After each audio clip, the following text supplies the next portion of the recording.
नरेंद्र सिंह तोमर उज्जैन आए, बाबा महाकाल के दर्शन कर चांदी द्वार से पूजा अर्चना कर आशीर्वाद लिया। मध्य प्रदेश विधानसभा अध्यक्ष नरेंद्र सिंह तोमर आज दोपहर उज्जैन आए और सीधे महाकाल मंदिर पहुंचकर पत्नी के साथ भगवान महाकाल के दर्शन किए। इस दौरान उन्होंने गर्भगृह के बाहर से पूजा अर्चना और आरती की। दर्शन के बाद उन्होंने मीडिया के साथ बातचीत में कहा कि बाबा महाकाल के दर्शन कर सभी की सुख समृद्धि की कामना की है। श्री तोमर ने इसके अलावा अन्य किसी मुद्दे पर बात करने से इनकार कर दिया।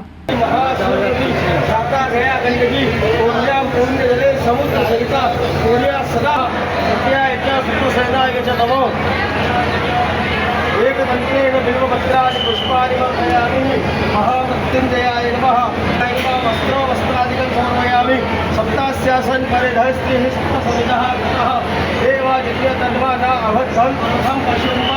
ओम वस्त्रो वस्त्रादिकं महामतो हे अस्तानि पूजार्थं पुष्पोऽयं कर्तव्यं निर्विशेष नमस्ते नमो।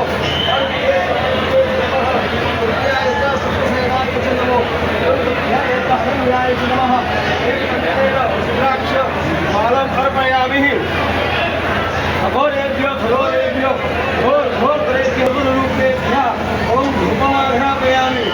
ओम दीपकं दर्शयामि। ओम अमृतमार्ग नैवेद्यम् अर्पयामि। ओम आराधिकं समर्पयामि।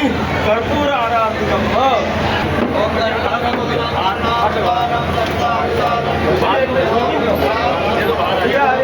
ओम भवामी सहितं नमामि। मंगलम भगवान शंभो मंगलम ऋषभध्वज मंगलम कालकीनाथ मंगलाय स्तुहि सर्वमंगल मांगल्ये शिवे सर्वार्थसाधिके शरण्ये त्र्यंबके गौरी नारायणी